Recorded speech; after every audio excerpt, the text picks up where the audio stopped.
Good day, everybody. We'll be with you in just a moment here.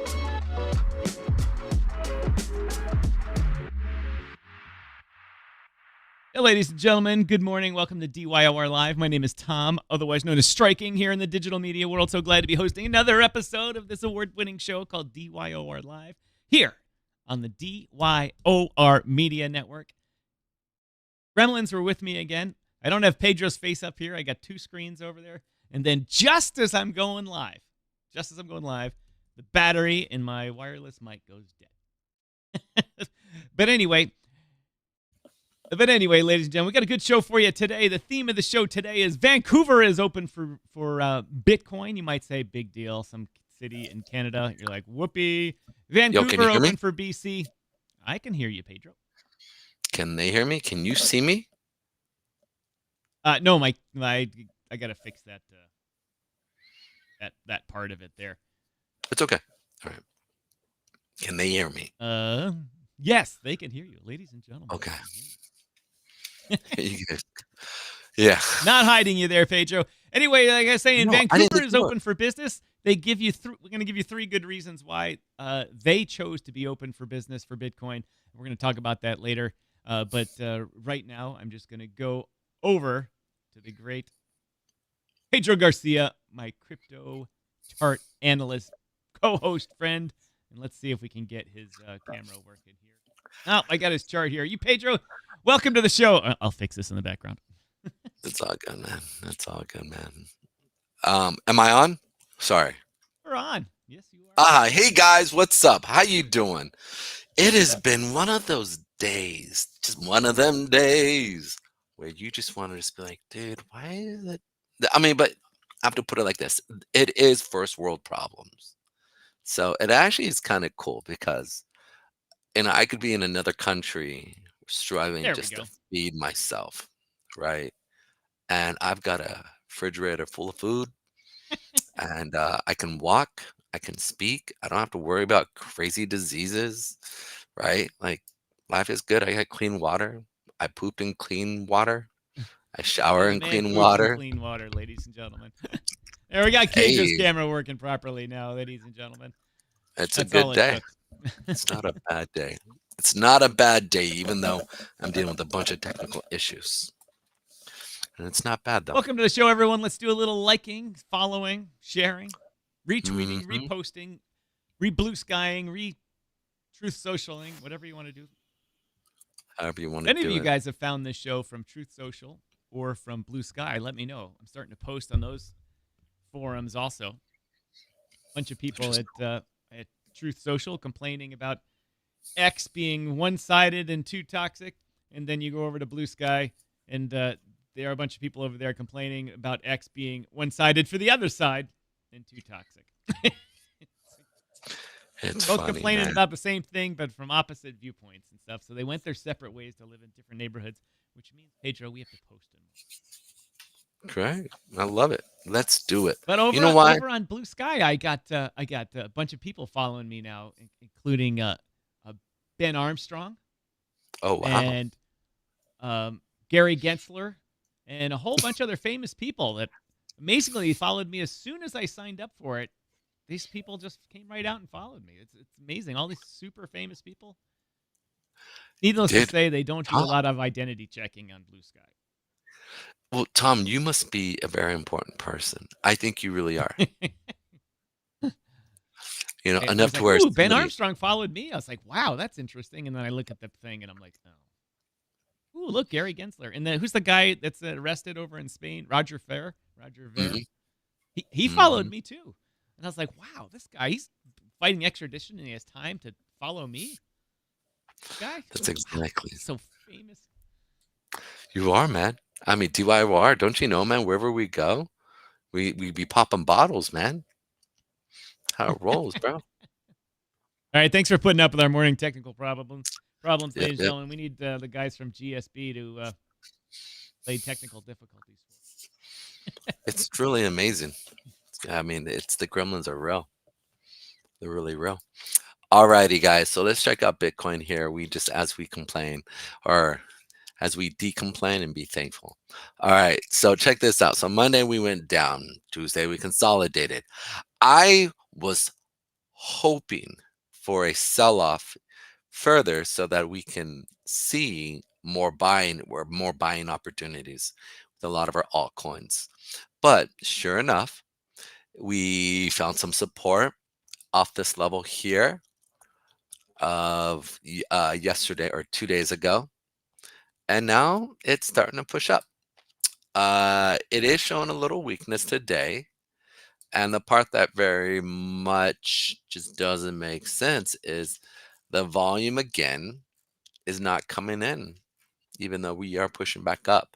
So I almost want to say it's a false, it's legitly potentially just a false breakout, where potentially they're just looking to push this market up and then drop it.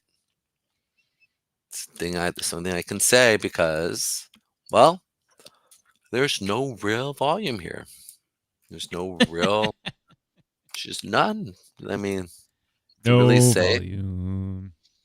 I mean, the volume came in at the 11 o'clock news situation and nothing really came of it. You can see it topped out and now we're selling. So that's it in a nutshell. I could sit there and say, all these technical things, but one thing I'm realizing, people don't care. They just want to know, are we going up? Are we going down? And No, can we make people aren't money? that shallow. And can we make money? And I say yes. And so I would be looking to short down to the lows of 100,171 is what I'd be looking to do if I was to go short. Maybe I will do that, Pedro. Mm-hmm. Yep. And then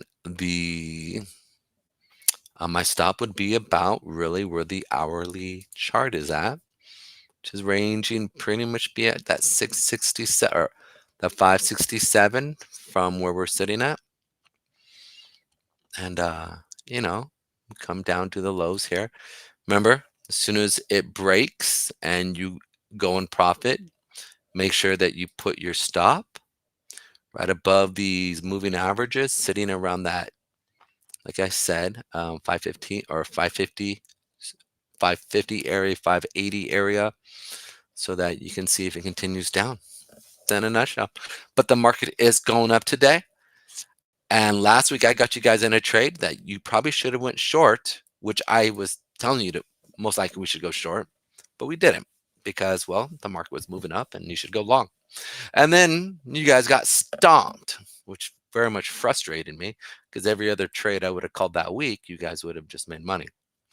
So Daryl Lawton in the house. Thank you for joining us, Daryl shoot, Lawton. it's been a minute. How you doing, brother? Been a while for Daryl Lawton. AI Wolf. Well, at least we don't have to see Pedro pooping in clean water. I agree. DYOR pooping bottles and and doing the forbidden dance. There we go. By the way, what's up with Fired Chicken, baby? That thing was popping like it was hot, like legit. Fired Good morning, Chicken. Kaching. Thanks for joining us, Kaching. Ooh, look at this. Ooh. Woo-hoo-wee. Look at that. That thing is pumping like it's hot. It blew through this resistance.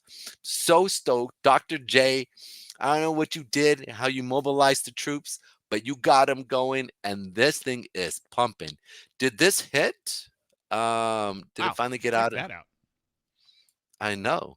I was gonna say, dude, this thing let's go and make sure that see if we can see this thing turn to resistance. We want to see this thing when it pops up again. We wanted to see it sit at this level here and then see it pop like it's hot. What is the market cap of this now? Boom. 55K. So is it still 60K for it to be good? I thought it was at 90 something now. The market cap. Is it 90? I don't remember. So just checking. What are the breakout limits for Pump.fun here? I just had it up on my screen here a minute. It is all good. It's all right. The Pump Fun screen. 98,000 98K radium. moves you over to radium. There we go, man. So you guys are about halfway through that. You get to go over to radium and get going again. I love it, man. You guys are going. It's certain amount of soul in bonding curve. There's a certain amount of soul in bonding curve. Gotcha. Gotcha. Oh, it's the number of soul. It's not that sol has gone up in value. So the amount of dollars it takes for sol is the same, I guess. I gotcha. Speaking of soul, How many let's check sol do you out need? soul. Jack, how many sol do you need to get over to radium? Let's check it out here. And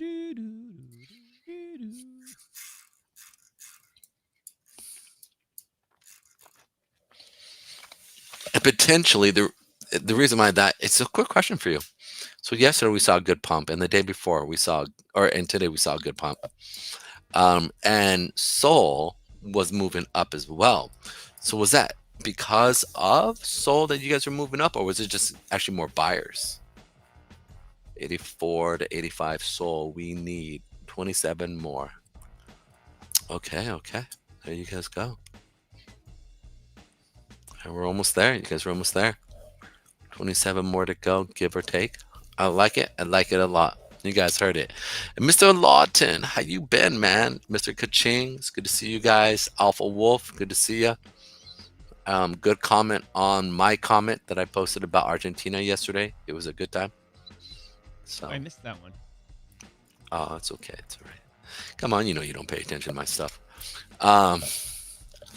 But in the same sense, what's interesting is that you can see here that for Sol, we bounced off of the high here. We came and sold off from 160 down to 204. And then from there, we can sit there and see that, and I talked about we needed to close below that 50 period moving average. And so that's an interesting spot that we actually did not close. We found support at our support level, and it just went up. So I'm gonna go get some new batteries for my mic. Yeah, okay. It's all good. So it's pretty cool. It is pretty cool here. I like it. Yeah, that's it in a nutshell. Come on. Let's go. So yeah, that's it. I mean, for Sol. So the fact is that we're watching this thing come back up to the supply area. Is going to be one of those really interesting things. Are we going to continue, or are we going to see it turn around? It all depends. It all depends on if we have a Santa Claus rally that it's going to push up. Yep, it's that time of day. Yeah, Mrs. Striking saying, coming in, saying what's up. I'm on mute Oh, now. okay. Excellent. So let's check out Cardano. Cardano is looking very similar. Seen a nice little pump. I was hoping again we'd see a bit of a pullback here, but it's showing some strength, and it's looking pretty similar to Sol, whereas it's hitting the 8 and 20, and it's starting to find resistance. So what I'm looking to see is really us kind of coming in and putting in a pretty good amount of volume here. If we see a lot of buyers stepping in, we should then see it kind of settle out there and potentially go up, which would be pretty nice. We'll see what happens. But again, there's a clean shot for it to go down, at least come back down to the $1.09 here. If you're looking for, if it does drop, nice little trade there as well for ADA. And that's pretty much it on that. It's kind of consolidating there. So to me, even though it's putting a lot of these demand wicks, you can see how volume is kind of just decreasing there, and makes it kind of more boom. But I guess you could argue the fact that it is moving up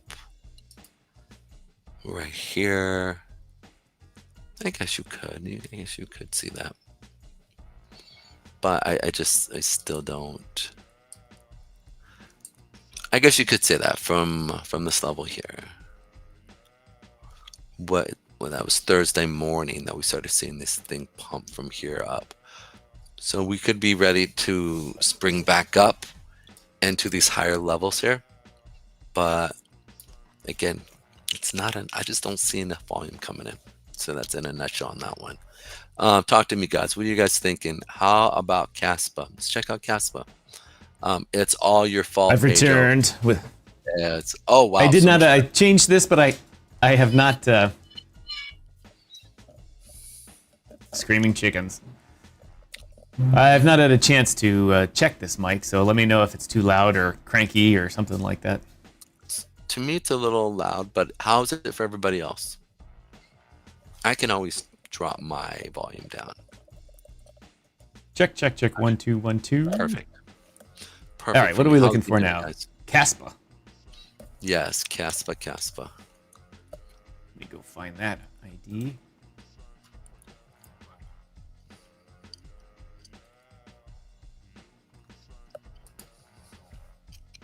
Alrighty, Caspa is looking for. So we've got one kind of last line in. Let's pull this up here real quick.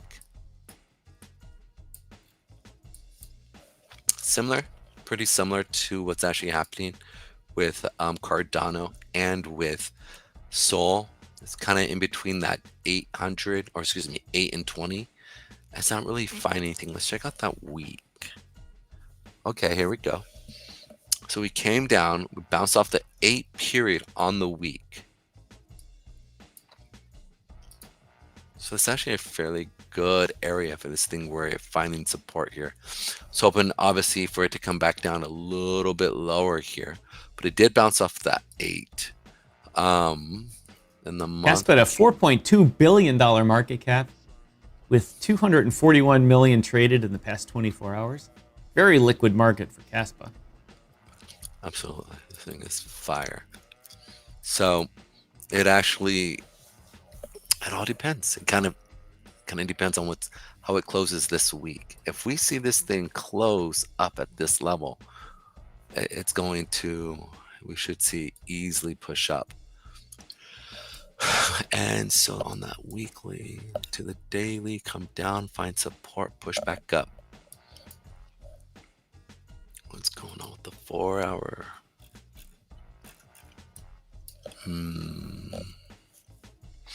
More seller wicks. Look at these seller wicks here. And a sustain on volume. As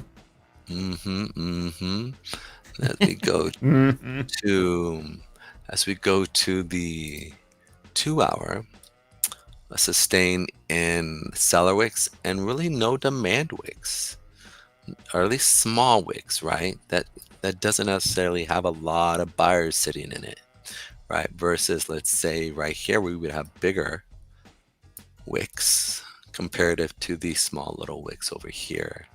Bigger wicks means buyer stepping in. Bigger wicks, right? And lack of seller wicks. So we can sit there and say now that this thing would most likely come back down to at least this area here of that 15-cent mark. Kind of like this to come down to there. There's really nothing stopping us. Let's check out that 1-hour chart here. The 1-hour chart here is showing some pretty fair weakness here. You can sit there and see this. Boom. With no real demand wicks. Again, I guess we got some right here. So your first target, I would look to see at potentially, if you're looking to take that right there, is what I'm looking. So let's say some 17, 92 area. So I could sit there and play that. So let's, you'd take that short down to there on Caspa.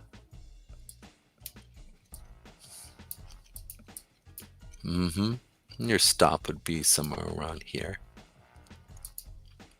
if you're going to take it now, would take it to there. And that would be probably a 3 to 1 there, most likely.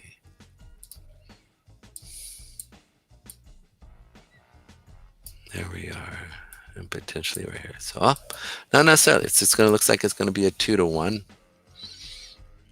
If this takes off, then this is where you would go on a 5-minute. And you would say, where's kind of the largest? So I guess you could place your stop kind of right here or right here. Your first target would be right here. And then potentially, if this thing follows through, you'd want to take it down in your last targets here.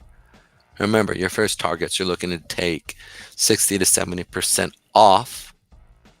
And you're only risking from, you would have your entry here, that 1676 area, and your stop would be that 1288 area.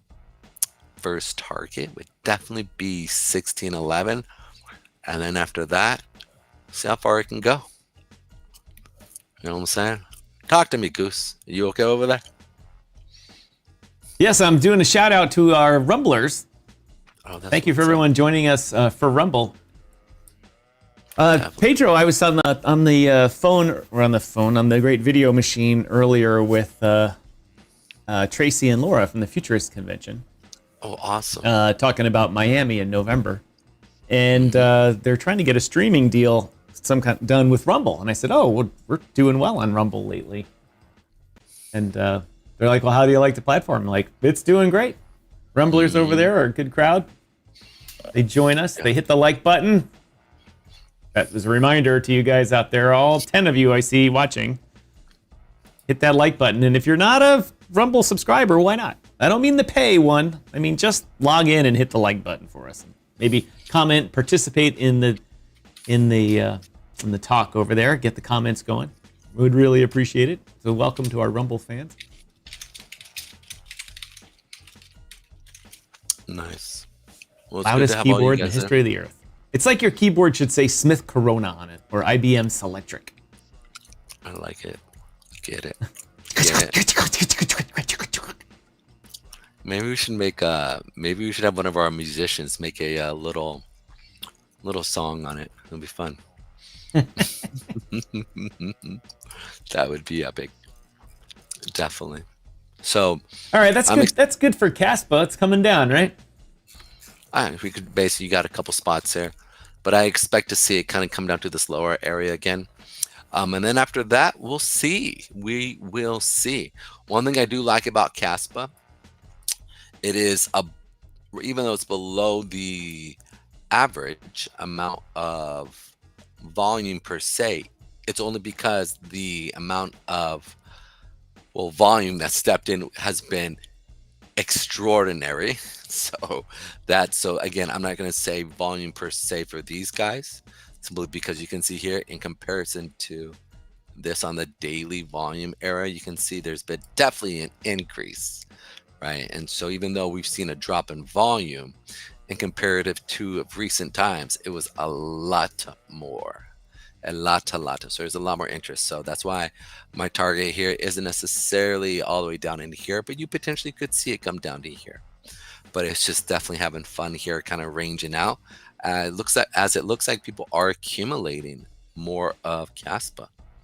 So that's always a good sign. So on a long term, the people in Caspa, Pedro, they're like the XRP people. They are dedicated. They are very, very dedicated. Don't tell Paul a chain there. especially our friend over at what do I call over on Breakfast Club. I forget his name. Why am I forgetting his name? Spanish guy. Mar. Forgetting his Mar. Yeah. Mar be like, I hate Caspa. Those guys. I'm like, bro, you go too much. But you know, hey man, when it comes down to their community, though, you know what? I think as AI Wolf mentioned. Let's see. You mentioned Sui and Paw. Where do you check? I don't. You know what? I know zero about Paw Chain. Actually, that's not true. I know what it is. It's they're trying to be the blockchain of all blockchains, and have interoperability between chains and all that kind of great stuff. If it works, it's going to be massive. Where do we look up Paw Chain? There is Paw And why Chain. Paw Chain? That sounds so gay. I mean, pardon my French there, but my God. Dude, wait. Why don't you tell me really how you feel about Paw's name? It's just one of those names. Like, how did that get by the marketing people? Paw Chain. We're gonna have a big paw. How about if you're gonna be the most awesome chain ever, you just say awesome chain, or number one chain, best, link Number chain, one. because we We're can link number everything one. together. We're number one. Number one. Anybody knows where that's from? Never mind. I don't know, but it made me want to do. I'm crushing your head. I'm crushing your head. I'm crushing your Crushing head. your head. I'm crushing your head. But by the Nobody way, home. Nobody home. Paw Chain is bumping. So I got in. Got in a little, kind of a couple days ago. So I'm kind of had just a tad. Kind of glad. I'm gonna make sure I get the right one here. Is it at 3225? Is that the price? I'll send it to you here real quick. Yeah, it's 32 I mil got the right is one. the market. Okay. Just want to And get they the have right. about $1 million liquidity, which is locked away. Total locked liquidity, 34%. And then team finance, 44%. Good old team finance. Always, it's amazing how team finance is on There we go. every single one. Bad joke. Yeah, man. These guys who can't win from 7 million all the way to 35 mil, which is impressive. For real. What Genie just popped? What Genie just bought into Paw Chain? Perfect chain. There you guys go. Cleobe, what's up? It is good to have Cleobes in the house. Good to have you. You rock the mic. There's the price. Too many zeros there. My graphics machine wasn't getting it. $32 million market cap, $826,000 traded in the past 24 hours. Seemingly not a lot. Still young. First, let's hit some comments here real quick, Pedro. We got a lot of people coming in. Welcome, Rumblers. Mr. Man, cluck, cluck, cluck. Must be another fire chicken. Apparently, my chicken dance yesterday worked because everything mooned right after that. So I guess it's the chicken dance is the same as you putting your hair back up. Yeah, man. Cleo, thanks for joining us. Cleo B. Cleo, I don't know. Still don't know how to say it. Cleobe. Thanks for joining us. Really appreciate it. Cleobe. AI says, what's kind of like striking balls too, ain't it? Omni-chain is what they are. Yeah, that's a better name for it, unless that already exists. Omni-chain. Perfect chain. Yeah, we'll see about that. Let's see. Geno just dropped their token on Paw Chain, so that will add to the overall value. Yeah, I missed the comings and goings of Geno. We got to get Pinto back on here. He was fun to have on. Alpha Wolf's trying. They talk to text. Yeah, no. Bad things happen with that. What's better, though? I got to tell you what's better than talk to text? Text to talk. Our old building supervisor, when I had my own company, his vision was for shit. And so he had on his speakerphone, when you get a text, it would read it out loud to him automatically. Cement truck driver is here. Great. And so once we figured that out, we sent him the worst fucking text you could ever imagine. Oh, Just my the goodness. most vile stuff. Man. Your order for the insert sex toys name has arrived. Bro. The male masseuse is here. Oh, my goodness. He gets so mad at us. Oh, it's so good. So You can good. just say Cleo. God, thank you for clearing that up, Cleo. We've been struggling with Cleo B, Cleo, whatever. Where do I find paw? How do people buy this paw chain? What is it on? What's their native stuff? Where do they go? I go to Uniswap. They go to Uniswap. What do you buy it with? What do you got? What's their base token? I thought they Pause. Pause. Paw. Well, you said you bought into it, so yeah. I got to imagine you No, bought their I'm gonna token. say There's Zach from Subway in the house, ladies and gentlemen.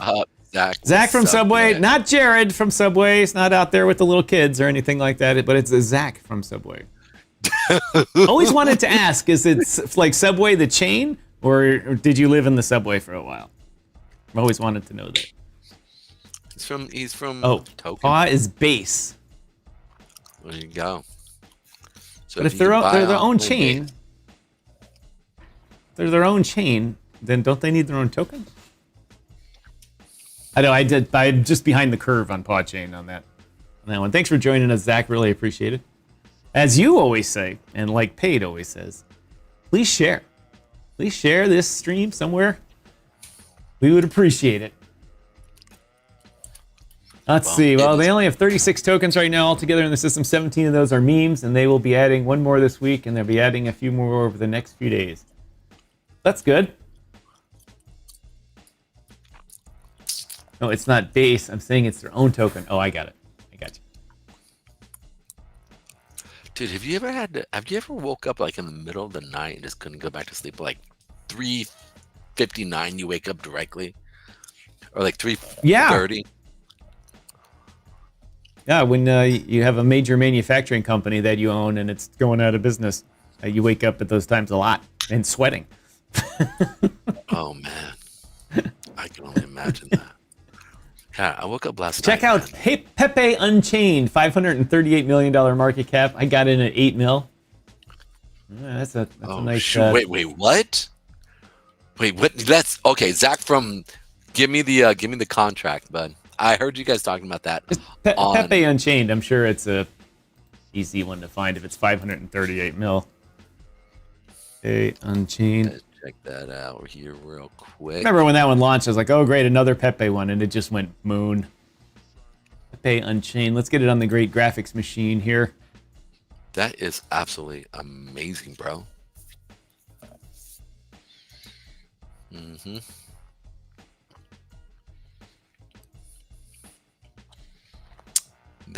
Nope. I have the one that's at 40 volume, liquidity, market cap. There we are. These guys. Pepe Unchained here. Yeah, they're not reporting the market cap here on CoinGecko for some reason. But they are reporting 47 million traded in the past 24 hours and up 8.09%. And you guys have been open for 3 days? Is that correct? No. Pepe Unchained. Yeah, it's Pepu. Market cap. Pepu. Yeah, Pepu. PEPU is the ticker. Yeah. I got the right one on the great graphics machine here. Yeah, it definitely has, but it's only been on for 2 days. Is that correct? I don't know why the market cap's reporting is 0, but the fully diluted value is 538 million. I don't know why the API didn't work on that one. Let's run that one again. I was going to say, CoinGecko API doesn't always work. Pepu. That cannot be true. This is crazy. Hey, Zach, talk to us, Goose. Talk to us, Goose. Talk to me, Goose. What's going on with this? I'm actually trying to see. So when did you buy this, dude? Was it like 2 days ago at, what did he say it at? What price did you buy it at? Bought it at 8 million market cap. Yeah, you got the right one there, Pedro. There too. How does it go? How does it go from 0 to 538 million in in 3 days. I have no idea. Like, that's what I'm trying to say. Like, that has been like, that's ridiculous. How does this escape me? I mean, literally, I'm trying to understand. Oh, hold on, let me put this on mute. Is Hey, it Pedro, I 7? gotta be quiet for a minute. Okay. Boom, Cleo. Yeah, it's a layer 2. Layer 2, Pepu. Yep.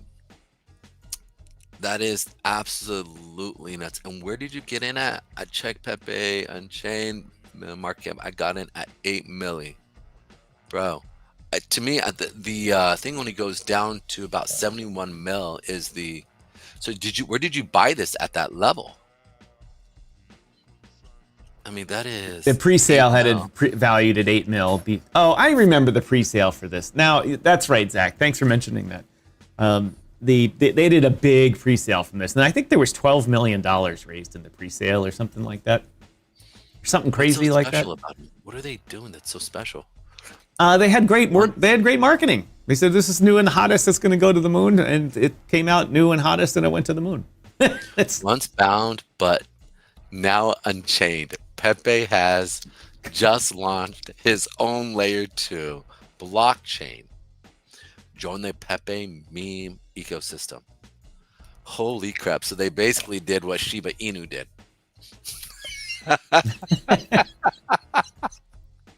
I love the frog logo for this thing with the clear head, and you can see his brain.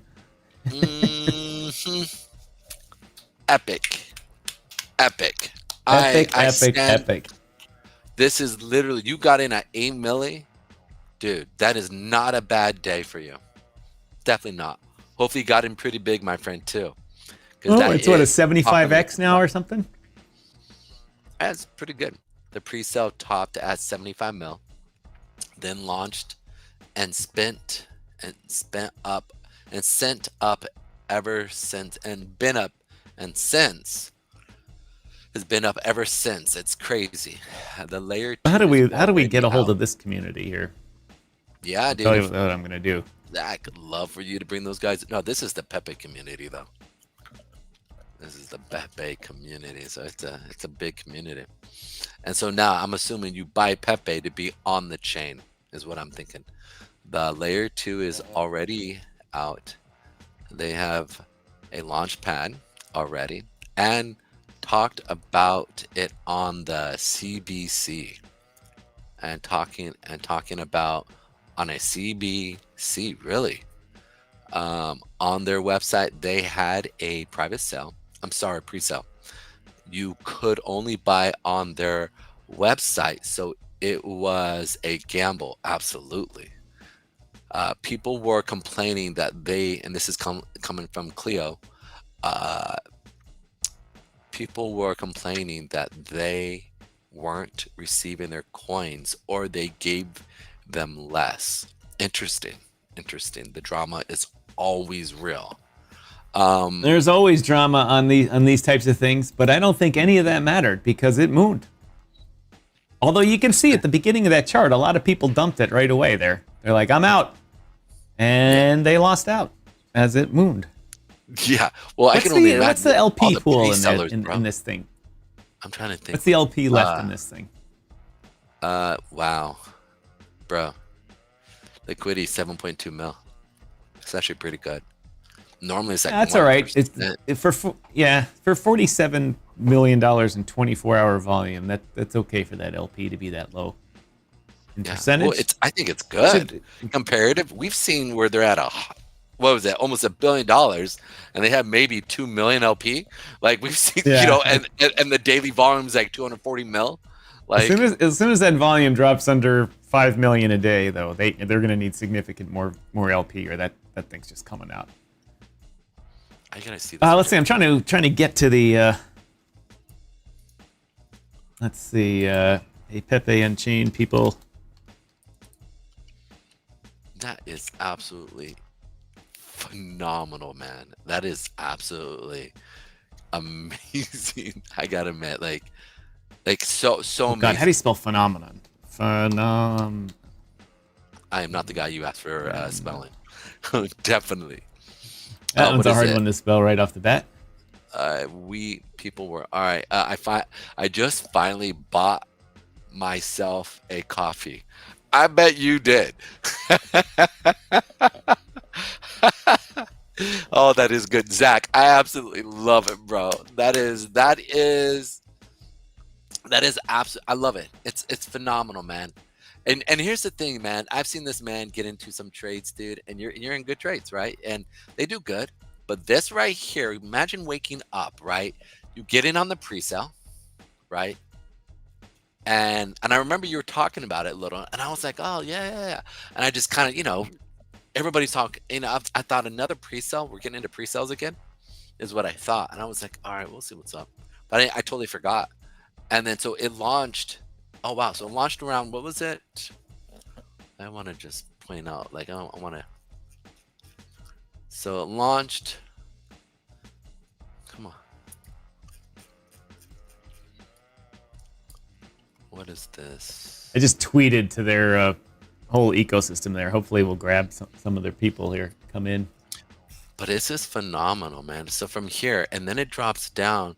So it drops down to 72 million. So it launches, comes down to 72 mil. So it launches at about, what is this? It looks like 100 mil. Carmen Crypto in the house. Good morning, Chumbalones, she says, coming to us from the great state of Nevada. 160 mil. Thanks for joining us. Then it comes back down to 72 mil. So they G'd it.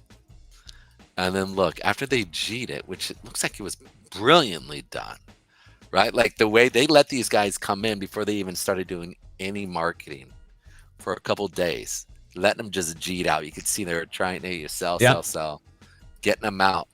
And then look right here, dude. This is when you start to see the selling or the marketing happen. I'm assuming the next day. That looks like Fire Chicken's chart right there. Right there. Up until this point, Pedro, look at the studio feed. That's where Fire Chicken is, right there. The chart looks exactly the same, doesn't it? Absolutely. Absolutely. Actually, it'd be more like right here. Right. It'd be this one right here. Here, let me do it. Go ahead. Go for it. No, it's all right. No, I'm already off it. That was just a shameless plug for Fire Chicken, a token of which Pedro and I do own for transparency reasons. Fire Chicken. Anyways, but on the back end, though, I want to bring this up, though. Dude, that's phenomenal. That is absolutely phenomenal. Look at this, dude. Pop, explode. Marketing starts, and boom, it sends. Dude, impressive, Pepe. Impressive. Great chain. Love it. And you guys have just such a huge community. I mean, I know that you guys are bombing Jake Gagans, and I saw you guys also on a bunch of other spaces as well. So now this makes so much sense now. Absolutely. Zach, dude, what were you like? So you stayed in the whole entire time, or did you just take a profit and then got in later? I mean, I'm just curious, because that is to sit there and get in at 8 mil, right? And to sit there, then go from 8 mil to 200 mil is one of those moments that you're like, okay, do I sell? Obviously you've made a couple, you've done about 10x right there. Not, I would say 10x. Yeah, 80 mil. So it would be 10x. And you're like, okay, good. Or did you like, no, I think big deal here is going to happen and they're going to stay here. And then boom, it just explodes. I was early to Pepe also. Oh my goodness, bro. Morning, Chuck. Yep, there you go. Dude, talk to me about this, dude, because this is, bro, next time something like this pops in and you think, dude, this is game, I want you to privately reach out to me and virtually slap me. Okay, you take a picture of me and you take your hand and you slap, and then all of a sudden be like, oh, this is one of those ones. Because, man, if you said you've been into a few that have been early. So, dude, you need to reach out and slap me and be like, bruh, throw in a buck here and see what's up, because that's what's up, dude. That's what's up. That's gangster. Like, wow, impressive. So, good job, man. Shout out, Carmen Crypto. Carmen, these people are freaking out in New Jersey about those drones flying overhead. They're like, oh my God, they're aliens. They're aliens. The answer is never aliens. Okay. It's never the answer is aliens. Would aliens use FAA approved lighting patterns also too on their drones? That's what I always tell people. Like, oh, the aliens came all this way and they use the same lighting, red, white, and green light patterns that the FAA requires. Man, they're just proactive aliens. Yeah. Ka-ching, what's up with those drones? Yeah, I know, it is weird. But people are building cool drones now and stuff, and they make, like, there's one that's like, looks like this flying wheel, and they're like, oh my God, it's gotta be alien, it's a wheel, wheels can't fly. Have you seen what kids make nowadays? And they 3D print these cool looking devices, and they obviously put a drone inside of it, and it flies. It's the neatest thing. You know, what's funny. And you can coordinate them and all that. Well, you heard People, about you gotta China, shoot him right? down. You gotta shoot him down. It's like, what if it falls on someone's head? Yeah, you know how like with China. Ka-ching, that's good, Ka-ching. I like that. They use the FAA lighting because they don't want to be illegal aliens. Boo, boo, boo, boo. Yeah, it's Boo. All right, Pedro. You know what we need to do is we need to feed the machine here. We're gonna take a 2-minute commercial break. If you see a commercial, please let it run because we're not talking behind the scenes. Don't skip it. Just let it go, so we can earn those 2 cents. All right. Well, we'll be right back.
All right, everybody. Thanks for putting up with the great ad machine and advertising thing. Got to do it, and I like to do it manually, so Pedro and I on these long shows can actually stand up and take a break and do things like go refill our coffee. And go use the bathroom. It's always so important. The old bio break. The old bio break. Sometimes, as being older, you got to be like, oh, I gotta go. All right, we got a request for a Nova. Yes. Actually, I have the, started following Nova here. Here you go. Nova. Exactly. Yeah. Subway. I wonder if did Nova make it to CoinGecko yet? They have been popping. So this is the part. Look at them, man. You guys stayed above the 8. You guys came in. I love it. So I remember we were on the Friday. So check this out. We talked about this, right? Because we were on the breakfast show with you. I remember you wanted me to do TA. And I didn't want to do TA because you guys had just launched this and you guys were pumping. And it's like many times when I do my TA, those people will take it, right? And then they'll sell off at this area. So I was like, I didn't want to talk about it because this area right here was the area that I said potentially where we could have resistance coming in, right? And so I said, but we had support. I did say where we could have support at, which was down at like the 93,000 to that 70,000 area. And sure enough, it came back down into that area. And then the resistant level that I drew though was around this level of that 250.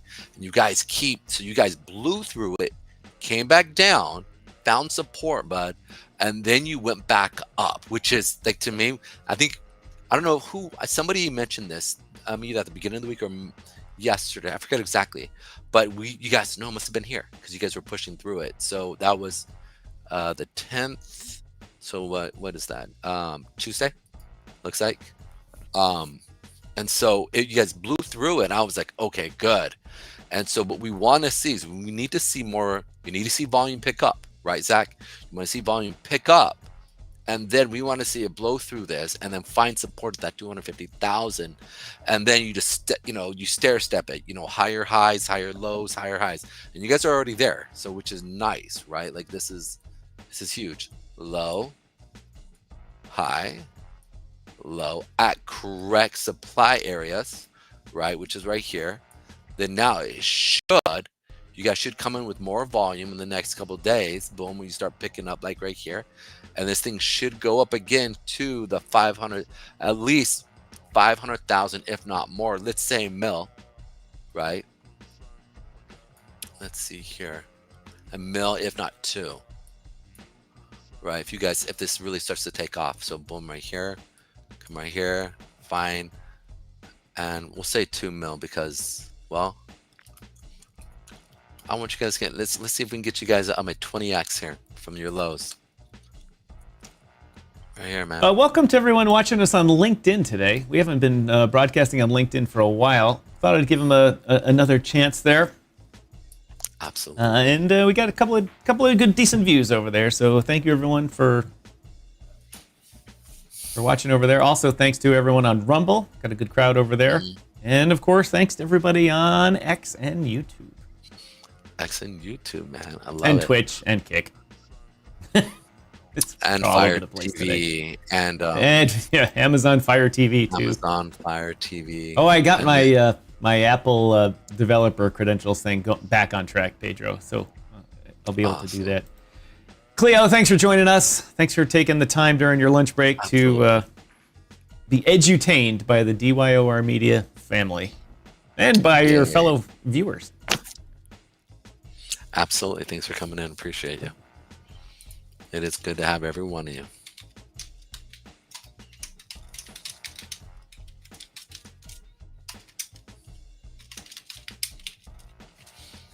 All righty. There we go. Nice little you all. Good to have every one of you all. You law. You law. You know what's one phrase I can't stand is y'all. That's y'all, just really? I can see just in bar slang, y'all better get your ass out of here when you're referring to a drunk bachelor party or something like that. Mm-hmm. But in everyday speech, especially in business, and when someone gives you the y'all, all y'all type stuff, you're like, all right, you redneck country fuck. What did you actually try to say? Crypto Mike in the house all the way from Manitoba. Thank you for joining us. All about them redneck country people because I think they're salt of the earth, man. I love it. I think they're just salt. Salt of the earth coming in, cowboy it up, dude. I grew up in an era that the city was gangster, but as soon as you went like 5 minutes outside the city, it was nothing but manure and cows. Like, I swear, dude.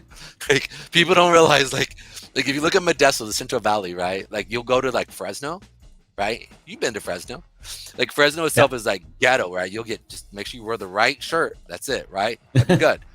Wear 2 shirts so you can flip. Red or blue, right? But as soon as you go outside of Fresno, man, you're nothing but like cow country. It's like, let's go. So you could literally smell the poop. But then while you're in it, while you're in Fresno, you can smell the gunpowder. So, or Sacramento, man, Sacramento. Smell the gunpowder. It was crazy, man, growing up. And I tried to when I remember leaving my hometown and going into the military, I was explaining Modesto. People were like, "What?" And then I realized, I was like, "Oh, this is not normal. We're unique. Like, we're really unique." I was like, "Yeah, like you have your like," and then you'd also have gangster cowboys. And I don't mean like the Tom Petty. I'm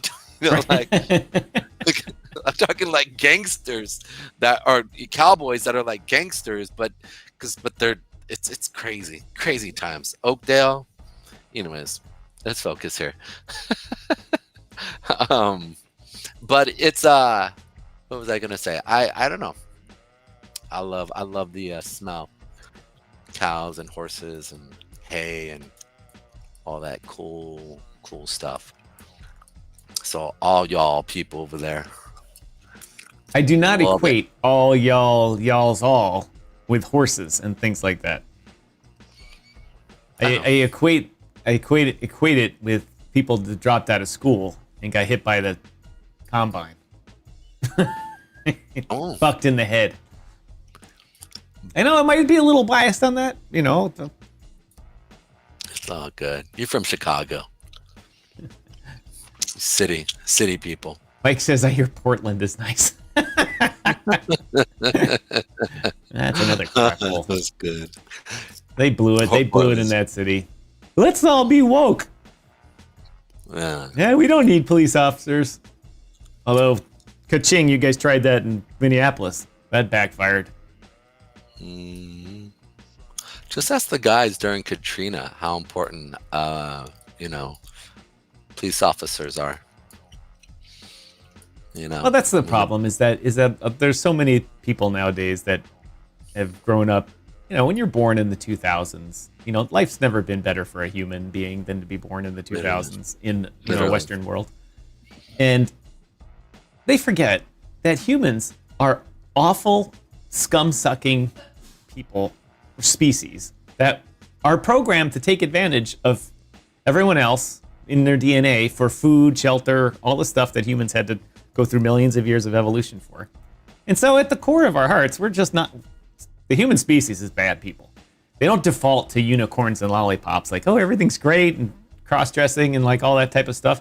They default to murdering and stealing other people's stuff because that's what we had to do for the millions of years to survive. And so they're like, we don't need police, everything's great. No. It would be nice because then there wouldn't be war. We're like, oh, we don't need war. We just go shake hands. It is law of the jungle. Like legit. It's really, Walking Dead is a true story at some point in our history. Maybe not the zombie parts, but the lack of the tribalism, I should say, and the bad shit that happened. Yeah, I didn't attend the little Minneapolis rally, just the small one. Peaceful protest. Here's the thing. I think also, and I think there is. I'm not supporting communism, right? But or socialism in a sense. But there is this form of where if people know that they step out of whack, or they step out of common decency, that they will be killed, not sent to jail, not get their hands slapped, but killed. Right? Off to the gulag. Yeah, or there will be a social shaming of you. You'll have to hold on to a pole, and they will beat you. Okay, we remember the kid. Oh wait, in front of everyone, in front of everybody. I remember what was that guy who spray painted? When was that? 2000 and in Singapore. Oh yeah, they're like, this is not tolerated. You stepped out of line, buddy. He and so he cried out literally to the American Was it Clinton at the time? Dang, I forget the guy's name. Yeah, and the Americans are like, we're like, you broke the law, bro. It's their laws. We warned you. Yeah, like you signed a release or something like that, and he stepped out. And he was a graffiti artist, and he graffitied. I remember, it's where I grew up. There was a lot of graffiti and stuff like that, and I was like, he just graffitied, and they're gonna publicly shame him. Like, I didn't even think public shame. I was like, they're gonna beat him. Like, they're going to beat him in public with the cane. And like, he was weak. People were making fun of him because he's like, that's all you can take is one hit, right? And I think he had to go through like 20 or 15 of them like that. And we're talking like, quarter of an inch, like, like that. I cannot imagine that was a fun thing to do. And this is normal over there. But here's the thing, though. Jumping back to what I was saying is that when you can get hurt and beat, you typically will walk the line, right? Like if you're a child and your dad will whoop that ass, right, or beat you. You know what I'm saying? Like, we all had friends who didn't have a dad, and then like, even I had foster fathers who'd beat my ass. They're not allowed to, but they grab it and get you, and like grab you, right? And I needed it as a kid. Like, I was a wild kid. I needed it as a kid, Pedro says. Right. I still probably need it now. What are you doing? But it's called God, so he kind of handles me. Anyways, so I digress. But you get what I'm saying, though, is there's a point of that where it's somewhat important. And if you have that in a society, typically people will walk the line fairly decent, right? If you can't, either public shaming or some form of real retribution where you're just not sitting on your butt, like, most people walk the line. And so I think that's like kind of a funny thing, because in America, like, you get away with a lot of stuff. And even if you do get in trouble, you won't be publicly shamed per se, right? I think we should bring some of that back. I think that would be good for America. Just public shaming, beating people. Obviously, I'm joking, but some part of it is almost like, Oh, you did a little carjacking, huh? How about we stick this boot up your ass? In front of everybody. Right. That would stop a lot of people. Well, when they started like posting the people who were going and being with prostitutes on the internet, right? Instead of the prostitutes, remember that? Like, he started taking pictures in the public forum of this guy, this city council guy, or this business leader slept with, and once they got caught, I mean, it was amazing how quickly it hurt the prostitution business. That's why all of a sudden people became escorts. All right, Pedro, it is time to talk about the topic of the day, Vancouver open for business. And I'll talk a little bit about this story here briefly, and then talk about the reasons why and how it applies to the rest of crypto. I thought I had programmed the screen to bring my screen up here. Let's do that. Oh, come on, just switch programs. Do it. There we go. When this stuff doesn't work right, it just drives me crazy because everything is so seamless and works great. And then you just like, anyway, Vancouver passes a motion to become a Bitcoin-friendly city. Six councillors supported the motion while 2 opposed it. Amazingly enough, a city of 1 million people, whatever they are, they only have 8 city councillors. Anyway, Vancouver City Council greenlit a motion to explore integrating Bitcoin into its financial operations, including a possible Bitcoin reserve and payments option. The mayor introduced this thing saying it could be a good thing for the city. And during the meeting, councilors, experts, public given opportunity to speak. And as you may suspect, everything was spoken about it from great to awful to it's the greatest thing ever to it's just another thing for money laundering. But we're going to talk about why the mayor wanted to do this. Really, when a city doesn't really need to do something like this, Pedro. They don't really need to get into currency things and all that type of stuff. But they did. And so we're going to say, why is that? Why do you think, as I trying to get the great algorithm to do better for us by giving a a list. 3 reasons why Vancouver is doing this and why other cities might also. And the first one, that's the only one. Currency debasement. The city of Vancouver actually brought it up that they are afraid of the currency of the Canadian dollar and the American dollar being debased over time. And they literally, in a city council meeting, they talked about inflation and how it's robbing the value of the city's assets and of its residents. And thus, even though the taxes are staying the same, they're actually not covering as much because of debasing the currency. And the stuff we talk about all the time here. It's like normal in the Bitcoin world, it's normal to talk about currency debasement. The second reason that they talk about it, the fact that they were bringing it up in a city council meeting is unbelievable. But one of the things they figured out is that the value of the city's bonds are $132 million less because of the inflation effects on the bonds. Yep. And so they're like, wait a minute. So we're paying money for something that gets worth. They issue the bonds, they get the money for it, then they pay it off over time. But they don't spend all that money at once.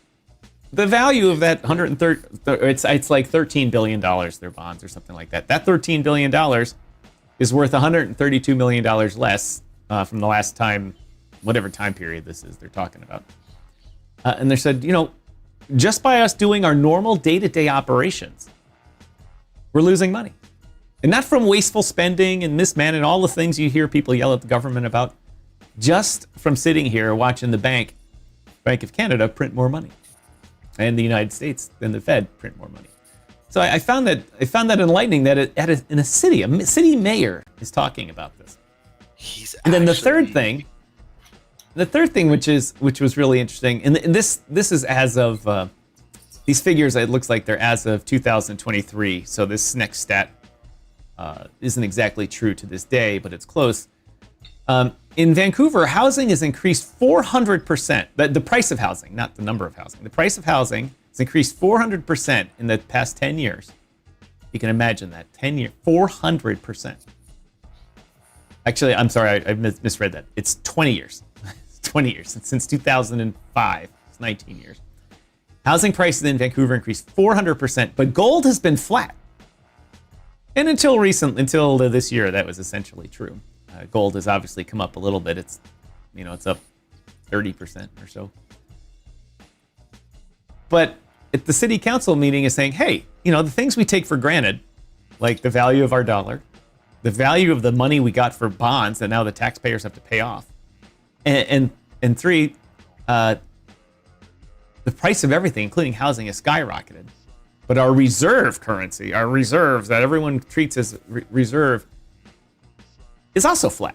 And if you're measuring it in US dollars, it's actually even less flat, as compared to Bitcoin. And we understand Bitcoin's very volatile. And so these are the 3 reasons that they were like, we need to work this into our system because we need something that does the opposite of these 3 things here, right? But the other thing, and I don't have this in the graphics machine, but I should have put it in. What the meeting showed was still there's a long way to go in the education of crypto, and it's really funny because following this, I'm going to tell you about something I learned last night. 2 counselors voted in opposition here. These red marks here, Councillor Carr and Councillor Fry, and they basically said we don't want it because it's money laundering and scams. And it's a chance for illicit things to happen. And in the meeting, people stood up and said, but all those illicit things are happening with the current dollars. Why would this be worse? And they're like, well, because it's secret. And then people said, no, it's not secret anymore. It's on the blockchain. Fully traceable.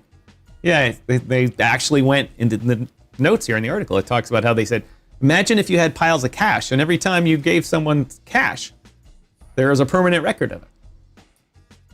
Doesn't say who the names are, but there's a permanent record. And then after you give cash to all your friends, big data can figure out who you are. That's actually and they're like, well, it's for illicit activity. So what it shows is that there's still there are still, in the political and diplomatic world, there's still people that don't understand this. And when I read this article yesterday, I was thinking about that. It's like, that's interesting. Last night, Mrs. Striking and I were at an event, and I met a diplomat from another country, and he's into crypto, and he was very interested in our show and all that. He subscribed. Don't know if he's watching or not, but he was a young diplomat, and he said the same thing. He said, you would not believe how many people in the diplomatic world just don't understand it because they've been told to avoid it for so long by their governments. Yeah. And they said, oh, the official word is it's bad, it's drug dealer money, all this type of stuff. So they've avoided it because when you're in a job and your boss says don't do that, you generally don't do that. And he came out and said we should do an education session for them. And I was like, you're right, we should do that. And so, Pedro, I'm going to try and put that together here in Ottawa sometime in the next 8 months or so. As an education session for diplomats. I think and all that. But he said, he just parroted the same thing that we're reading in this article here in Vancouver, is that there's still a large percentage of people that are like, I don't get it. It's scams. Scams, just a scam. It's not BlackRock. It's not Fidelity. It's not Charles Schwab. So it must be a scam. It was funny. I was talking to my trader guy today, and he's Canadian, and actually not it's my coach, my trading coach, right? The one I always talk about. And he's not into crypto and all this stuff. So he's going over that one of the biggest movers in traditional finance is the S&P 500, or excuse me, not the S&P, but the NASDAQ. It fluctuates huge, right? People make millions of dollars every day. So I sat there and he said, Pedro, let me show you something. So he sits down and he goes, beginning of the contract, I think it's since August until now. And he goes, if you just held one contract, it was $83,000. I go, wow, that's impressive. And he goes, can you believe that? I go, yeah, that's crazy, man. You should look at Bitcoin. And he goes, like Bitcoin? I said, yeah, well, on the small contract, on the S&P 500, and there is like maybe 7 or 8 people there. So I sit there and I said, all right, check this out. And these are traders. They're people who would, who look at the, CME and all this other stuff. And I go, let's just look at this here real quick, okay? I go, if you bought Bitcoin in August, right, and it's the and it's the future side of it, and I go, and listen, if it's the micro, it's $5, and if it's the big contract, it's $50 a point that it moves. And he goes, okay, and I go, and he goes, and then how much has Bitcoin moved? And I said, I don't know if it's as good as the S&P or the NASDAQ, but let's just look at it in August. So he looks at it and he goes, okay. And I go, it's around $50,000, 55,000. And it's about 104,000, 105,000 right now. That's 50,000 points. He goes, okay. And he goes, well, what's for every point moves, how much is it, for what every tick? I go, every tick is every point. Because it's not delineated in 0.0. And he goes, okay. And I go, that's 50,000 times 50. And he goes, what? I go, one contract. One. And he's like, that means if somebody would have hold, I go, yeah, that's a big deal. Or maybe I'm wrong. I could be wrong. Yeah, and that was the end of it. That was the end of it. Like, that was just, and I said, okay, to the next thing. But the thing is I don't think, like you said, people, even in traditional finance, who are traders, don't understand the strength of Bitcoin. It's just, they're happy with making their money. No. I can tell you are correct in that they don't. It just, I mean, the thing to do is just to show them the chart, put Bitcoin against the US dollar, pit Bitcoin against gold, and it's 99% loss. Because here's the thing, it's not even that. I can sit there and tell them that, and they're not, because they have no reference to what that is. It's like saying, I had somebody who sat there and said, well, that's like just putting the US dollar to NVIDIA. It's increased that much in comparative. And I go, you're right. Let's not use that.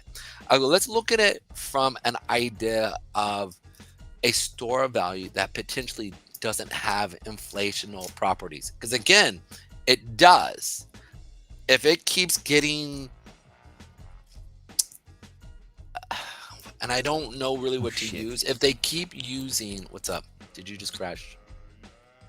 No, I didn't crash. That Bitcoin was going down into that area that you were talking about, dropping down to just busted all the way down to 101. No, but I was long in Mana, and Mana's been trading separately from Bitcoin. Until Bitcoin takes a dump, and then they trade together. Thank you, Bitcoin. So, on a side note, if the Bitcoin itself gets collateralized and they start taking derivatives off of it, again, it could throw off the true value of Bitcoin, like real, right? If they take loans on it and those loans then become products, right? It could throw things off pretty bad. It's more of an asset class now versus an actual store of value. You can't necessarily compare it to gold anymore, even though there is a form of it that, like, if you actually have the hardcore coin, right, which is what a lot of like sailors buying, and the other part is, I really don't know if a lot of the banks are doing it. You know what I'm saying? Like, I don't know if they're actually buying real hard open market spot coin. You know what I'm saying, or no? No, I do. I don't even know how you'd begin to gauge that. Banks don't have to disclose it. They don't have to report it. Yeah, and so this is what's so interesting is, as we're looking at this period in time, they could just literally collateralizing it with their debt, saying, okay, we have X amount off of this, we want to be able to borrow this and give it to our clients, and just take the spread of the fee itself and the spread of it, right? I charge this much to my client, this is where I buy it at, and you kind of go from there. And then you can even make derivatives of it that correlate with it. And it's really interesting because even in all that, let's say it all just falls apart and Bitcoin goes to, let's say, 5,000, right? So I'm wrong. But let's say it goes to 5,000, just implodes on itself, or even $800. Sounds crazy. I'm buying it. I'm buying it. Sure. And how many people like me? How many people are like me? Thousands. You could crash this. You could crash this market through collateralizing it, creating derivatives upon derivatives that literally have a 10,000x, and it implodes on itself, and it goes all the way back down. Because it's off a blockchain and how it's set up, and you can only make X amount off of it, I would still buy it. And this is how I actually explain it to a traditional finance person, because they just say, well, it's already becoming a traditional asset in the fact that they're creating all these products off of it. And I go, fair enough, much like a stock, right? It's an asset class. But the thing is I can always make more stock. I can go and take away or make more stock. Whereas this, it's a finite number. That's it. It's only 19 million coins. So when you explain it to somebody, they don't have any reference to sit there and see what you're talking about. So we need to break it down to them. This is what I did with a few of my friends, like, who were kind of big deal. And I said, let me explain this to you, kind of like as if you were four. If there was only a certain amount of land on an island and everybody wanted to get on that island, even if the island implodes on itself and everything dries up, okay, from economic situation to a huge explosion or whatever, still ultimately somebody would come back in there reestablish everything and get it going again. Let's say Hawaii. Let's say Oahu implodes on itself and there's a huge fire that happens. Not to say that happened. Guess what? How many people are actually in there still because I'm not going to bring up Maui, but let's say it was another island, right? Because that wouldn't happen in Hawaii. What's left is still valuable.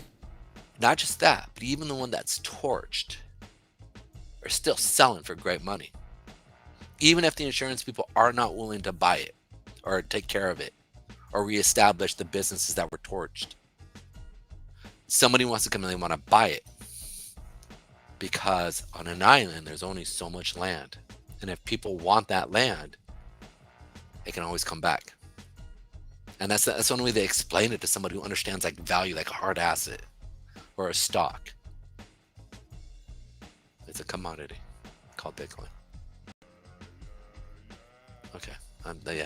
Yeah, I don't explain. I mean, by the way, I'm gonna have an egg, a little protein for myself.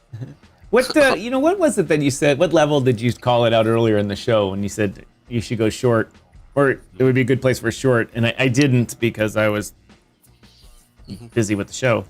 Where did you say it was going to come down to?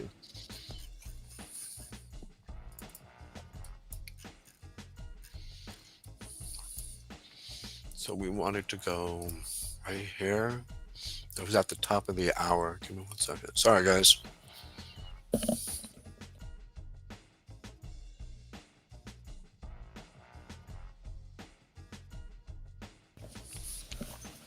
Okay. So we started the show 12:30, right? When was it? 12:30? So it was about right here. Yep. So we were playing right here. So we'll say our entry should have been, hopefully you guys played, right here. I think it was like right here at the beginning of the hour when we were talking about it. So probably right here. And I said our stop wanted to be above. Come on. Come on, dude. Don't be a douche. We want to be above right here, that 600 mark, 500 mark, the 580, 590 area that I talked about, above the moving averages, right? And then we wanted to capture it down to about right here, the 100,100 area potentially as it comes back down. Probably around here. So we'll say our stop is going to be about right here. Our first target would have been right here, which we are coming up to right now. Right, because remember it was a 1 to 2, or it was like a 1.6 was our first target. So it would have been about right here. Boom, right here for you guys.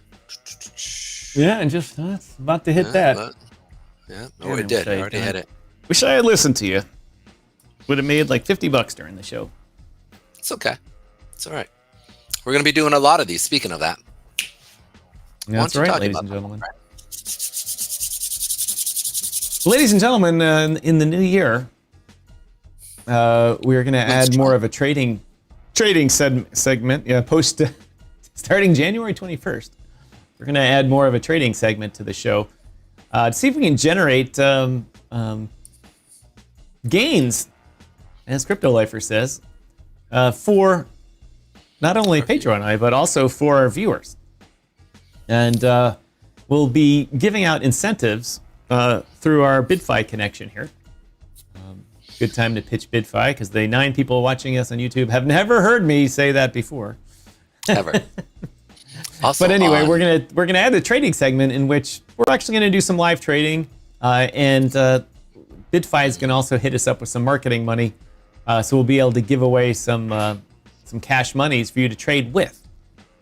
And so people that sign up for, we know 32 people now have signed up for BidFi. Very few of them actually trade, so we're gonna get you to trade on it and try and earn some cash monies by listening, or I should say by not listening to us, by making your own decisions based on the information Pedro and I teach. And we'll go over and say, hey, look, This is a good area. We have a high risk a low risk to high reward area. You know, like once this came up to our area here, which I was talking about, was actually right here. It's right above this area right here. So at the top of the arrow went up to go down. Boom, boom, boom. Shaka laka laka boom. Boom. Then we could see it come back down to here. And you should have been, remember how I was showing guys, like I was joking around when I was talking about saying, okay, here's wicks here, right? Here's wicks there as we're coming down. And then we talked about, what was it that, it wasn't this one. What else did we use? There was another one that I was looking at. Was it ADA? It was ADA and Solana. That's what it was. Boom. Or was it Solana? Which one was I looking to short? I'm trying to remember. Texas New Year sounds kind of fun. Yeah, it's going to be. It's gonna be a lot of fun. Crypto Mike says, goats, greatest. Stella! Yeah, it's BidFi Stella. How you Stella! doing, Stella? When are we going to meet Stella? Are we ever going to meet Stella? She immigrated from Taiwan or Vietnam or whatever with her family to Scotland, so probably never. Scotland. How did you find us? I'm always curious how people found us. Who? Stella, Miss Stella. Stella? Yeah. She was one of the 50,000 people that end up in my DMs saying, I got a deal for you guys. And I just delete most of them. But in hers, she actually put a link. She just put a link to the BidFi webpage. And to LinkedIn to show that they're legitimate people. Yeah. And even when I got to LinkedIn, I clicked through it. I'm like, is it real? Yeah. Yeah. And it was real. There's only one post. Yeah. Right. And I made before we started conversation, I said, look, you guys need to reply through your LinkedIn accounts to me, not just on Telegram. You know, Yeah. And from it, I need to get an email from the BidFi domain, and my email server, it needs to show. I can see where it comes from. I said I need to see that it came from the BidFi email server, not from rando place. And sure enough, no problem. Met their CMO, got him on video, Michael, and so then I was comfortable talking to him that they were legit. It's freaking awesome. Which chart you got up there? This is Algorand. Algorand is definitely showing a lot of strength here, and I heard a lot of stuff that was happening with on the blockchain. So I went and checked them out. And we had talked about these guys already back in this level here when they were popping here. But somebody was throwing out the volume amounts. And I was like, let me check out the amount of volume actually happening on the actual blockchain. And when I saw it, I was like, wow. I mean, this thing was right here. In transactions or dollars? Yeah. Transactions and dollars. Right. Like if you just look at the idea of like when it went up to $50-$60, I sat down, I was like, or not 50, 56, like 50 to 60 cent area. And that's where the majority of the volume was coming in. And I sat there and I was just being like, what is going on over here? And so obviously they're doing a lot with their actual blockchain, and they're, getting people to transact and do a lot of dope stuff. But I'm now seeing that we're getting below the average of the volume here. And I'm thinking, how far are these guys typically going to go down? So I'm thinking they're going to come down, retest that 29 cent area on a long-term trade here. And so if we break this area here that we're sitting at for the day, because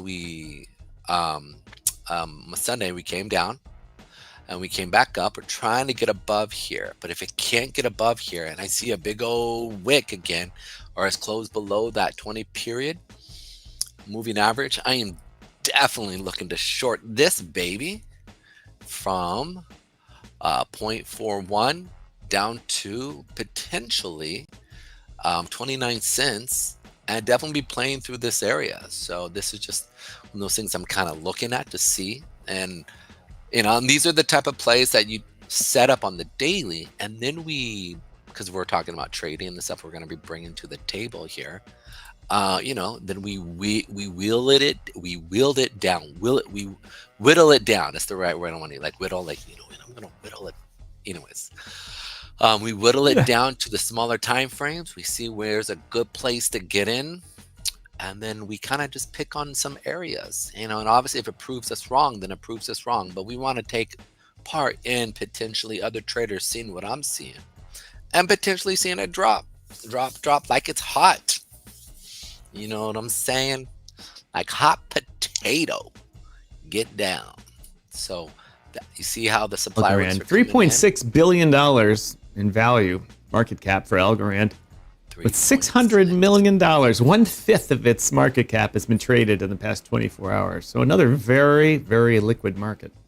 I've never done anything on Algorand. Zippo, really? I guess the question is what is the main driver of volume on Algo? Just central exchange trading, or is there a meme coin? Well, kind of both. I think what they were really trying to push more than anything, kind of like AVAX, right? They had a lot of gaming that was actually trying to happen there, as well as they were trying to set up some form of like meme coin, like communities type of thing.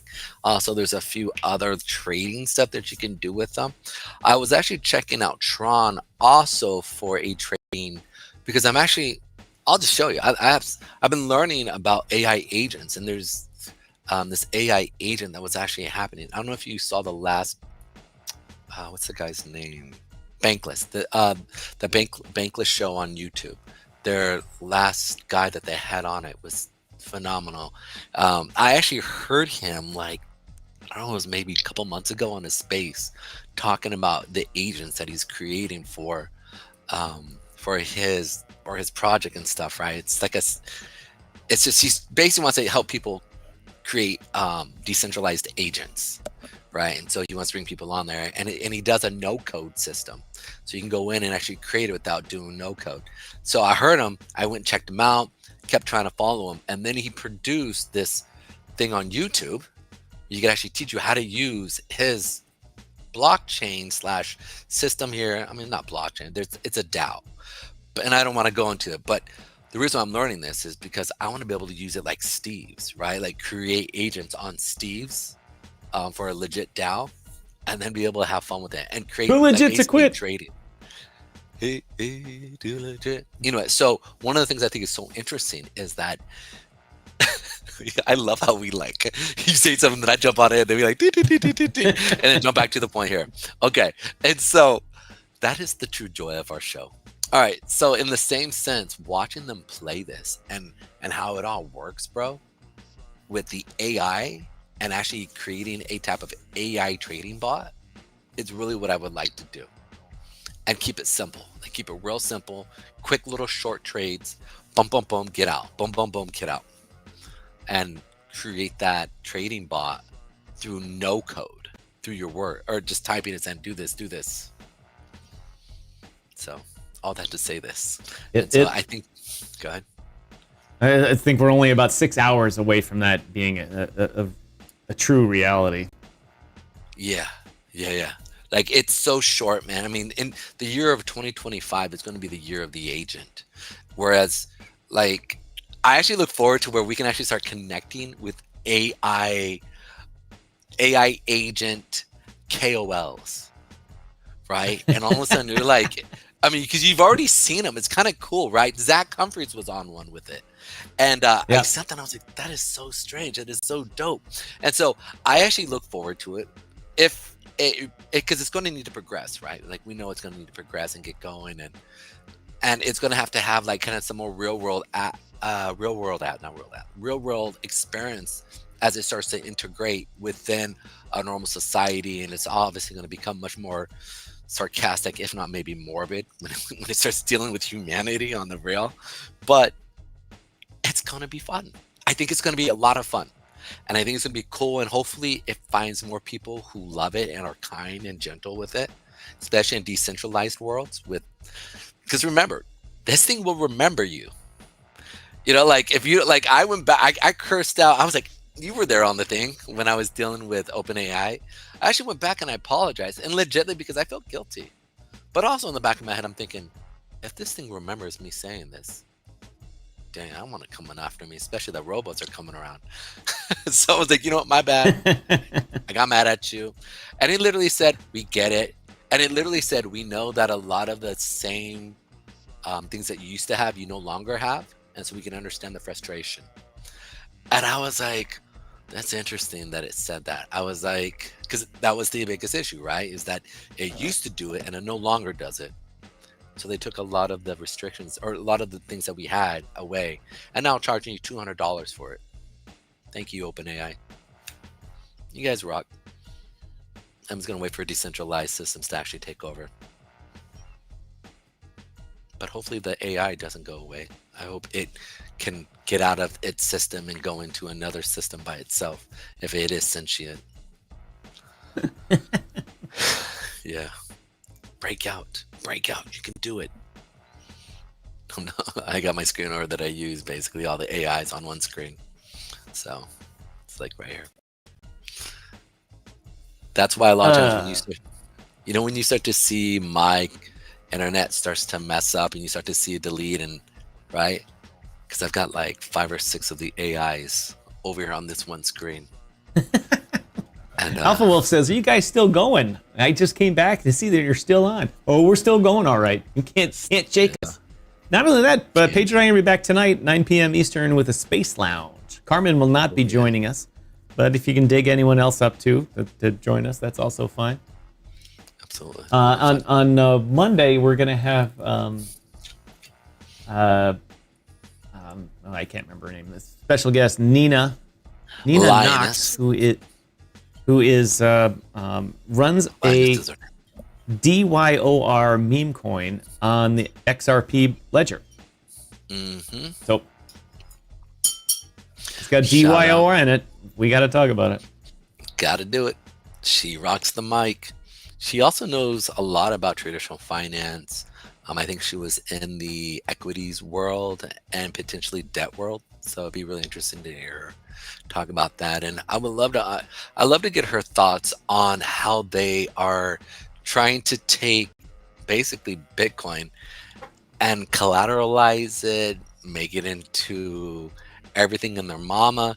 Like, it's crazy what they're doing with it. And so I want to know her thoughts on what they, typically what she thinks is going to happen. I think that. Let's see. Let me try and bring that up here. Fun. Oh, why is this so slow? I hate it when it's slow. Okay, that's not what I wanted. Let's see.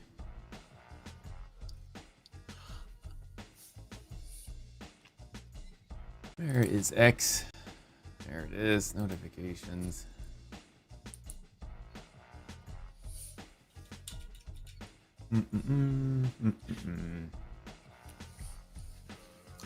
XXX, yes. Oh, that was weird. It's weird. You know what I noticed about myself? I say things in 3. And I don't know if that's to do with me, my own issue, but like and I noticed that I was listening to one of our. And so, like, if you say X, I'm saying X. So I'm like, yeah, X. But it's like XXX. And then I'm like, oh, I just did it again. So. Oops, I did it again. Here's our guest for Monday. See the DYOR. Although I have a feeling it's more of a Dior, like Christian Dior type thing. It's spelled differently. Definitely is, dude. Definitely is.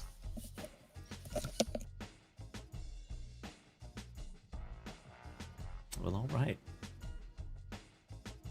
Pedro, we've been at this a while here today. We got a show tonight, so we might as well get going here. Crypto Mike says, I'll be here tonight. I believe you're on mute. I said that would be good times had by all. So good times. Yeah. Did you guys hear me Bitcoin's still say- dumping. It just came right down. It just hit 100 and one. It just hit 700, $100,000 and $700 right into your zone. Yeah. Yep. Like I said, last time, right? We talked, right? And I had you guys in that trade. I was upset with myself because you guys should have been going short there, and you would have gotten on that whole entire drop. And even though, and I want to stay, what's the word? I want to stay congruent with what I typically say to you guys. But I was like, because the congruency is if it's moving up, you go up with it. But when we're doing a day trade, and I didn't want to over-explain something. And so I simply should have just said, we're going short today. These are the quick reasons why. Boom here. Even though we normally we should go long in an uptrend. You want to, and so that's where this area was coming in. So we potentially are coming down into our area here that we were talking about, right? So we're coming down first, top of the hour. From 14 right here. Are coming down here. Be ready for it to see some type of retracement here. Now we're down at our lower levels here. Could pull back and then sell off even more. But again, we have our daily 8 that it potentially could come down into, and then the other one is potentially down at that 96 area. So yeah, that's it in a nutshell. We could see.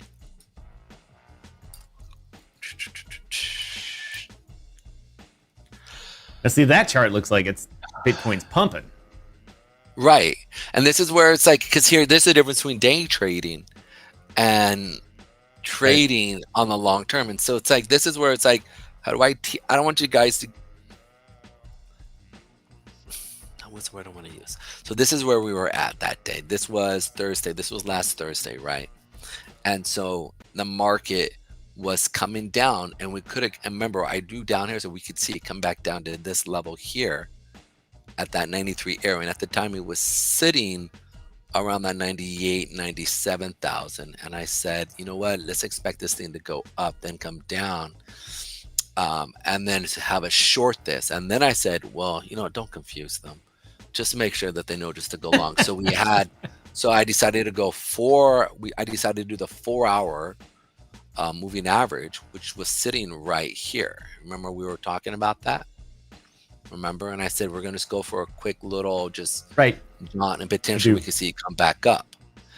And then the thing just fell right through. And what I really wanted to do is I want to do the pullback into the 30-minute 8, which was right here at this level. This was the little area that we were talking about potentially getting in at, right? Which was right here at the end of this is it right here. This push up, it's the last little bit, and I wanted to get in at that 30-minute 8 and write it down to this level because there was no demand wicks. There was just nothing here. There was no resistance here at all. So I knew it could at least come down to there, right down to this level here, and most likely come down to here. But I was like, well, let's just do a quick little trade where we could just capture this up, and potentially we might find wings and come up to here because there was nothing up here as well.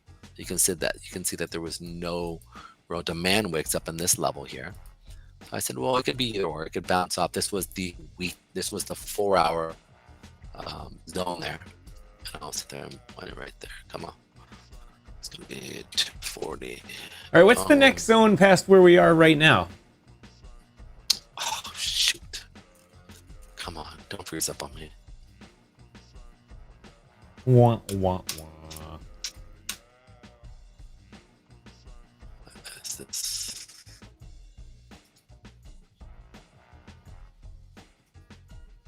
And it. Okay. Okay, next zone. We'll just go. But see, here's the thing. This is how winning is done right here. Is when you look at past trades and you analyze them, right? That's how you make money. So, that's why I love. I once had a friend of mine who once said to me, At the time, I was becoming a financial advisor, and he used to read perspectives, and he used to read annuity contracts.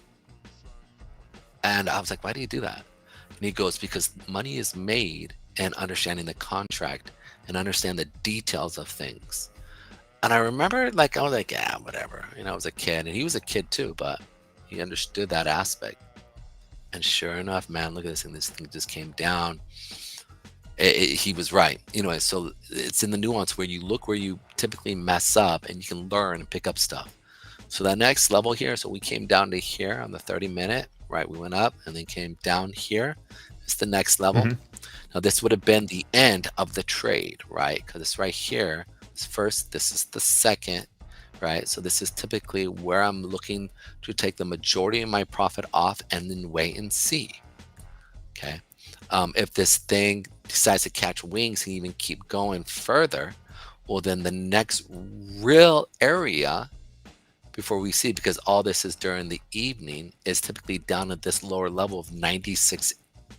That's the next level, which is right here. I would like that, and I'd like it to go starting now, because from the time we started this conversation, I dropped 30 whole dollars into the market, and now I'm up $2 on this short. You should have been short, like the. But you're I should have been short since we talked about it at the beginning of the show.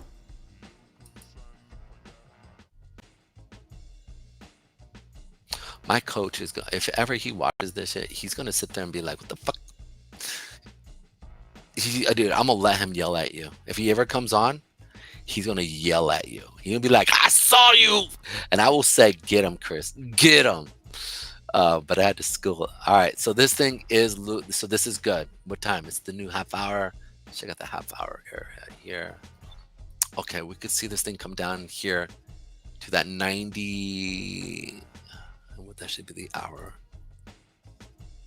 Oh, look, you got a little free fall area. Nope. You got the 2 hour 20 there. Okay, so the only thing that's really messing with you is your 2 hour 20. But it.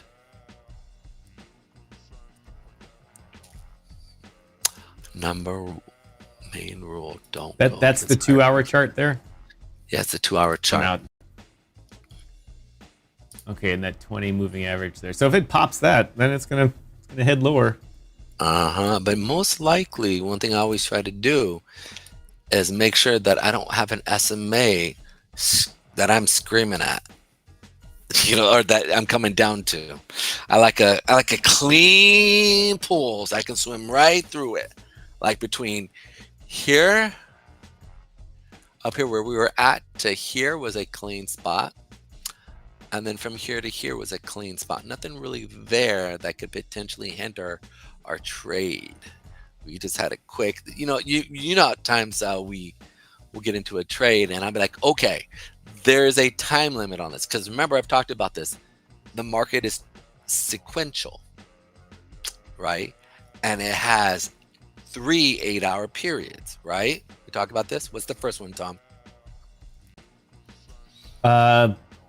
Let's see. I guess the first one in the actual day would be Asia. That's exactly what we're in. I mean, literally 3 markets. I closed it out and I got a nice 10% return. It's awesome. Awesome. I'd rather, you know, I'd rather have a clean shot 100% knowing that it's going to continue down versus just coming in the face there. So nice little 1-to-1. One in the face. I caught that. He's a quick one, Mr. All right, so Mr. Grinch. And I don't want to be Mr. Grinch, but you know, I just want to make sure. Like, I'd rather have you. I just don't know if we're gonna see it pop. It probably may not pop here, but I don't know, right? Whereas I knew from here to here, we were most likely going to be dope. Right? You can see at the end of the hour, it came to here, came back up, and then it fell through.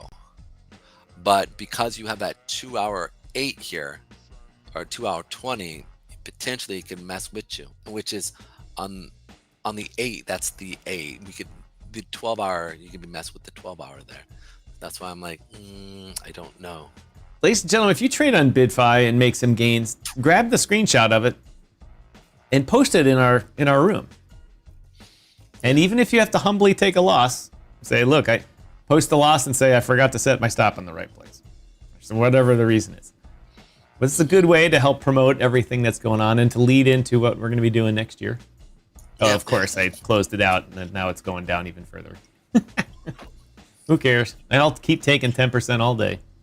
I was gonna say, dude, singles and doubles. Singles and doubles. You can win your way to be a millionaire multi times over with singles and doubles. And pretty quickly, my ad.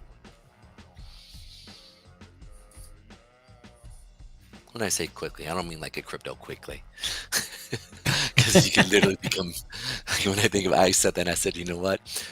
I'll put it like this. If Zach put $1,000 in, right, into the other one, right, that he came up on, right, if you just put $1,000. Pepe Unchained? Yeah, and it went 50x, right? He just 50 grand. He just made 500. You just put $49,000 in your pocket. Yeah. No, 50. If you put 1,000. Oh yeah, I'm sorry. Yeah. He did 50x. That's 50,000, dude. That's just, and then all of a sudden now you're playing with big bucks there. You're now playing with real dollars. And then all of a sudden you can flip, take 2-3% of that every time you trade, and before you know it, you're in on a few more of these things that pump. Alrighty then. Boom, we're coming down. All right, Pedro, let's wind this up for the day here so we can. Well, here, I'm going to call some news stories to talk about tonight. You do the same. Well, what I really want to talk about is the on-chain situation that's going in to a lot of institutions and how they're actually establishing a lot of their systems in a way where you could really get a lot of what's the word I want to use? They're looking to use blockchain, and they're looking to use it in a big way. And so for me, as I'm looking at it for myself, I'm like, man, what's it going to look like? How is it going to look like? They already are using it to settle certain aspects of Bitcoin on the CME, and I'm stoked about that. So we'll be talking about that, at least for myself, and what they're going to be doing, hopefully. Well, as you can see, I've made the transition to the Space Lounge here. Oh yeah. And now I'm going to make the transition to the Manila Kick Tracks. Manila Kick Tracks. Sorry, Tom, it's going down. I feel bad, dude, because I told you to get out, but it's still going. But just for myself, I feel bad for you. So. Oh, it dropped down below. Oh yeah, it's moving. I wish I would have kept that one. I'd be making a fortune. Bad. How much would you have made if you would have stayed in on that? How much would you have made? Well, now I would be up probably $50. Okay. So that means you got a more. That's just a sea of red. There'll be a nice bounce from that probably, so I'll look for that. No, just take your $30 and walk away with it. I mean, you made $30 today. That's a good little load there. If every day you make $30 to $50, and then all of a sudden you're able to trade with, $50, $40, and then you're able to trade at $50, then 60 and 70 and 80. Before you know it, it just starts to compound on its own. Crypto Mike, we'll get to BNB tonight. Talk about that tonight. Crypto Mike says, check you guys out on the flip side. That's all we got today, ladies and gentlemen. Once again, we'll be live tonight for the Space Lounge. Fewer charts, more talk, more chill. I'm gonna try and set up a space couch. Oh, we're gonna have a freedom couch tonight? This one, oh God. We got the freedom couch tonight? Freedom couch. Freedom couch. God bless America.